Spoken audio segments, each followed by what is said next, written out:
It was a quiet afternoon when Karen, my neighbor, decided to take matters into her own hands once again. She had a knack for overstepping boundaries, and this time it was no different.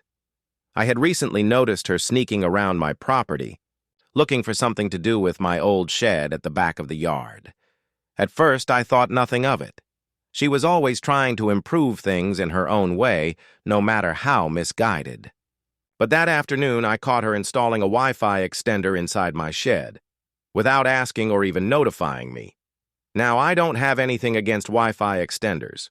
In fact, I use one myself to ensure that the signal reaches every corner of my house. But this felt different.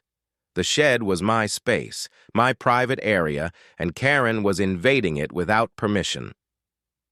After the initial shock of discovering what she was up to, I was filled with a sense of annoyance. She had no right to be doing this, and the nerve of her was almost impressive. I stood there for a moment, weighing my options. I could simply confront her, but I knew she would just make up an excuse or act innocent, as usual. And then it came. To me, a little prank, just to teach her a lesson. I wasn't about to let her mess with my property without some kind of payback. I had a few wasp nests in the back of the yard, not enough to cause any harm, but certainly enough to make a point. I carefully collected some of them, along with a few wasps that were nearby, and sneaked them into the shed. I made sure to place them in corners where they wouldn't be immediately visible, but close enough that they could make their presence known.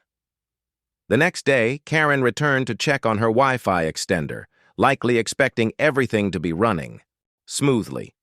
But as soon as she opened the door, she was greeted by the angry buzz of the wasps. I watched from a distance as she shrieked and flailed around, trying to escape the swarm.